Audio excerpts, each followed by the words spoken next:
Beaucoup de patience à Michel Ouellette avant d'être finalement reconnu comme une victime permanente de la route à la suite d'un accident survenu en 2011 et qui lui a laissé des séquelles au cou, au bras droit et au dos.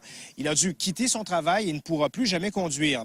En fait, il a reçu des indemnités de la SAAQ pendant près de 2 ans, mais lui ont été coupées, l'organisme jugeant que son état ne le justifiait plus.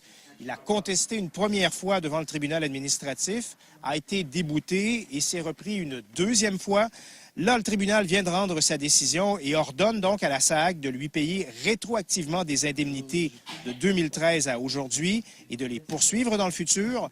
Michel Ouellette donc a obtenu gain de cause, mais a dû livrer une longue bataille et se résoudre à vivre de l'aide sociale. C'est important. Faut donner un signal aussi que la machine est peut-être lourde, mais il faut la secouer une fois de temps en temps là, pour dire on existe, d'arrêter d'essayer de nous oublier, de nous tasser dans les coins, puis nous décourager. Son avocat, Maître Marc Bellemare, connaît bien les délais presque sans fin dans pareille cause. Il représente régulièrement des victimes de la SAAQ, notamment.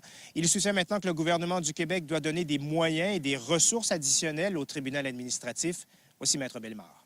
Je peux vous dire par expérience que beaucoup de victimes abandonnent de guerre lasse. Ils se disent, bien écoutez, si je suis obligé d'attendre 2 ans et demi avant d'être entendu par un juge au tribunal administratif du Québec, bien de toute façon, je vais m'appauvrir, je vais devoir emprunter pour supporter le coût de la vie pendant 2 ans et demi.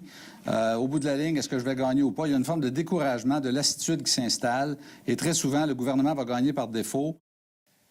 Michel Ouellette espère maintenant reprendre une vie la plus normale possible, compte tenu de ses limitations physiques. Gilles Turmel, TVA Nouvelles, Matane.